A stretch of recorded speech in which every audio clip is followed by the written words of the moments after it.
स्वागत है आप सभी का टीवी हरियाणा में। हरियाणा राज्य उच्चतर शिक्षा परिषद के चेयरमैन प्रोफेसर बी.के. कोठियाला आज हमारे साथ मौजूद हैं। कई विषयों पर विस्तृत जानकारी के लिए उनसे चर्चा करेंगे। सर, आज हरियाणा राज्य के अंदर जो आज स्थिति है शिक्षा की, उसको आप किस तरीके से देखते हैं और क्या ऐसी इम्प्लीमेंटेशन की ज़रूरत है जिससे राज्य में एजुकेशन का और सुधार हो जाए? अगर हरियाणा राज्य की उच्च शिक्षा की स्थिति पर हम नज़र डालें तो आप देखेंगे कि इंफ्रास्ट्रक्चर वाइज हरियाणा अन्य राज्यों से बहुत आगे है।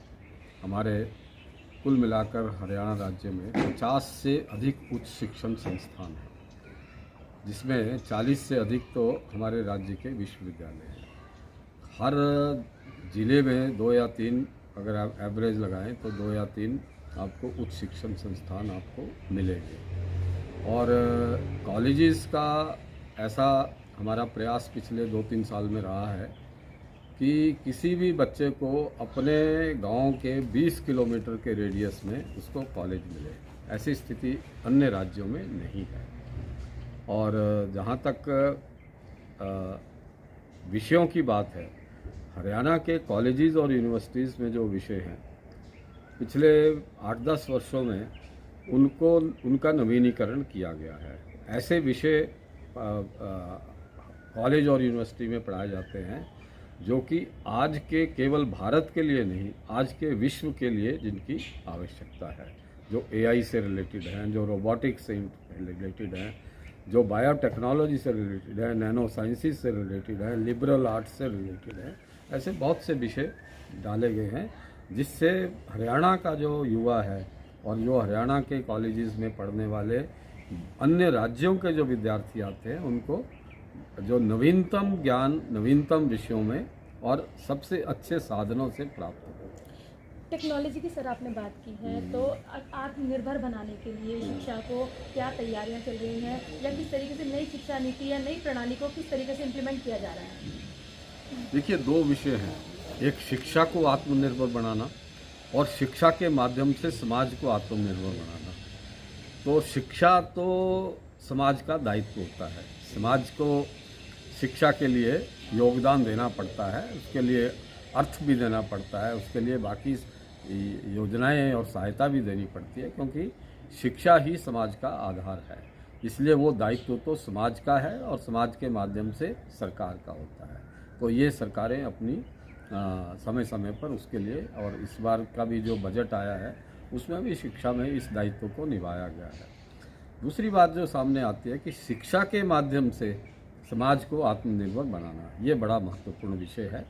क्योंकि शिक्षा जब खासकर हायर एजुकेशन में जो बच्चा पढ़ने आता है, वो केवल ज्ञान प्राप्त करने नहीं आता, वो उस ज्ञान प्राप्त करने के साथ साथ कुछ ऐसा करने योग्य बनने के लिए आता है जिससे वो समाज के लिए उपयोगी बन सके और अपना और अपने परिवार का जीवन यापन कर सके। तो इसलिए उच्च शिक्षा में जो जीवन यापन के साधन भी सिखाना, ऐसा एक बहुत बड़ा अभियान शिक्षा के जगत में हरियाणा में चला है, जिसको हरियाणा राज्य उच्च शिक्षा परिषद ने अभियान के रूप में लिया है। और ऐसा किया है कि 2 विषय उसको समझने वाले हैं। पहला विषय ये है कि हमारी सरकारों ने, केंद्र की सरकारों ने, राज्य की सरकारों ने बहुत सी ऐसी स्कीम्स हैं, ऐसी योजनाएं हैं जो युवाओं के लिए हैं और वो युवा उनके माध्यम से अपना जीवन यापन कर सकते हैं। सेल्फ एम्प्लॉयमेंट है, एंटरप्रेन्योरशिप है, अपना काम करने की वो है। तो विद्यार्थियों को पहले ये समझाना कि आप अपना काम करने की भी स्थिति में हैं। दूसरा, समाज और सरकार आपको अपना काम करने के लिए ये साधन उपलब्ध कराती है, यही सुविधाएं देती है। तीसरा, जब बच्चा ये युवा जो इस बात को समझ ले कि मुझे अपना काम करना है और वो तय करे, तो उसको उस काम को करने में उसको सहायता करना, फैसिलिटेट करना, ये काम हरियाणा उच्च शिक्षा परिषद ने हर जिले स्तर पर करना प्रारंभ किया है। हर जिले का एक संयोजक बनाया है और उसके लिए विद्यार्थी को संपर्क करना प्राध्यापक के माध्यम से, और प्राध्यापक उसको फैसिलिटेट करेगा।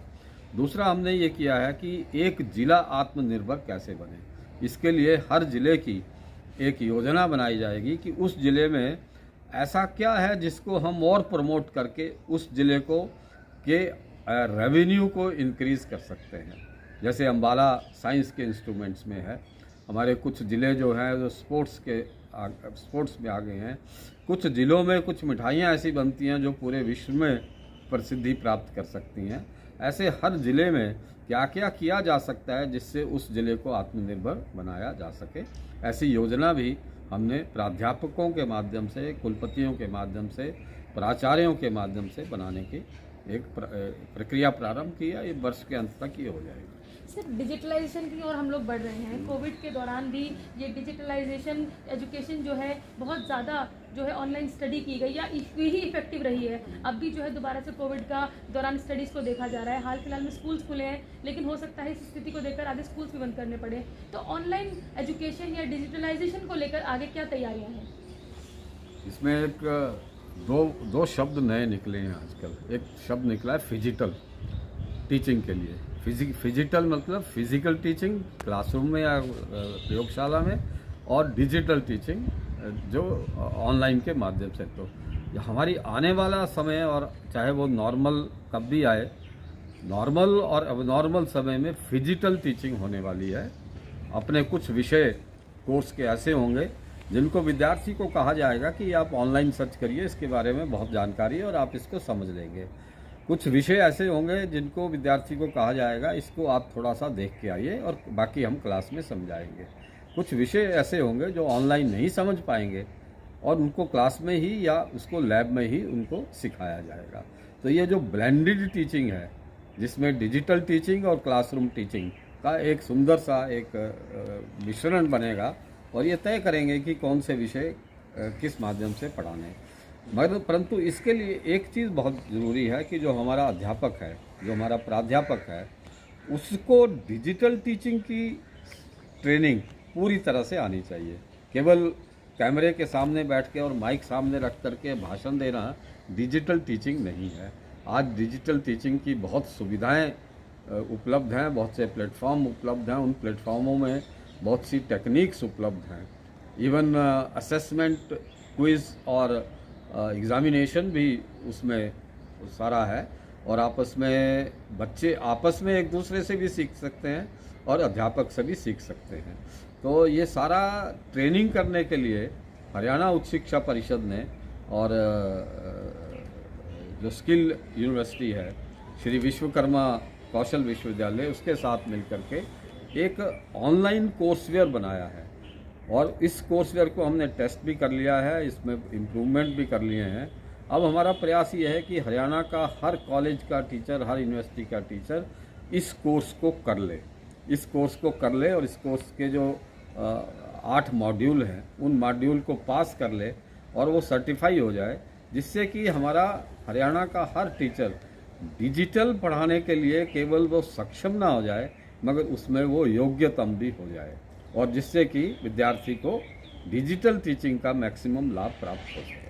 सर, ये तैयारी हो गई टीचर्स के लिए। अब बात करेंगे छात्रों की। अगर छात्रों के पास टैबलेट्स नहीं है या मोबाइल नहीं है, कहीं ना कहीं गैजेट्स की अगर कमी देखी जाती है, तो डिजिटलाइजेशन का जो सपना है वो कहीं ना कहीं पूरा होता हुआ नहीं दिखता। तो उसके लिए आप लोगों ने क्या प्रक्रिया अपनाई है? ये जो डिजिटलाइजेशन का सपना है, ये भारत ने 20 साल पहले देखना प्रारंभ किया है और सपना काफ़ी हद तक पूरा भी हो चुका है। आज जब ये रिकॉर्डिंग कर रहे हैं तो कैमरे की आवश्यकता नहीं है, आप मोबाइल से ही कर रहे हैं और इसको आप डिजिटली आप भेज भी देंगे, तो ये सपना पूरा हुआ लगता है। परंतु आपकी बात भी सही है कि हमारे समाज का एक वर्ग ऐसा है जिन युवाओं के पास, खासकर बालिकाओं के पास मोबाइल टेलीफोन या टैबलेट या जो भी है वो उसकी सुविधा नहीं है। वो अपने माता पिता या भाई का मोबाइल लेके इन्होंने यूज़ किया है। धीरे धीरे ये बढ़ती जा रही है, परंतु इसका उपाय हमने ऐसे ढूंढा है कि हर कॉलेज और हर विश्वविद्यालय में एक मोबाइल बैंक बना। जो समाज के लोग अपना मोबाइल बदलते हैं उनसे हम रिक्वेस्ट करते हैं, एक चेतना जगाई है, जागृति कराई है कि जब आप मोबाइल बदलें तो उस मोबाइल को बेचें ना, वेस्ट ना करें, आप उस मोबाइल को कॉलेज या स्कूल या यूनिवर्सिटी को दे दें, और जब जब उसमें किसी विद्यार्थी को आवश्यकता पड़ेगी तो वो उनको मोबाइल दिया जाएगा, और वो ज़रूरी है कि वो स्मार्टफोन हो, एंड्रॉयड हो और वो चलने वाला हो। इसी के साथ साथ जब कोई आर्थिक स्थिति के कारण बच्चा मोबाइल की कनेक्टिविटी नहीं ले सकता है, डाटा परचेज नहीं कर सकता है, तो उसकी भी सहायता कॉलेज और विश्वविद्यालय करते हैं। तीसरी बात यह है कि प्रदेश में कुछ एरियाज़ ऐसे हैं जहाँ पर कनेक्टिविटी की समस्या है, जिनको डार्क एरियाज़ कहते हैं। वो सर्विस प्रोवाइडर्स के साथ मिलकर, BSNL के साथ मिलकर और बाकी संस्थाओं के साथ मिलकर ऐसा प्रयास किया जा रहा है कि वो डार्क एरियाज़ में भी टावर्स बनाएं और वहाँ पर कवरेज अच्छी हो। जहाँ जहाँ कवरेज अभी अच्छी नहीं है वहाँ पर विद्यार्थियों को कॉलेज और विश्वविद्यालय में सुविधा दी जा रही है, और जो हमारे IT के सेंटर जगह जगह सरकार के बने हैं वहाँ भी विद्यार्थियों को ये सुविधा दी जा रही है। बहुत बहुत धन्यवाद प्रोफेसर साहब। तो ये थे प्रोफेसर बृज किशोर कुठियाला जी, जिन्होंने फिजिकल टीचिंग से लेकर ब्लेंडेड स्कीम ऑफ टीचिंग से लेकर डिजिटल प्रणाली को लेकर बहुत सारे विषयों पर दो टूक जवाब दिए। और TV हरियाणा के लिए खुशबू ने।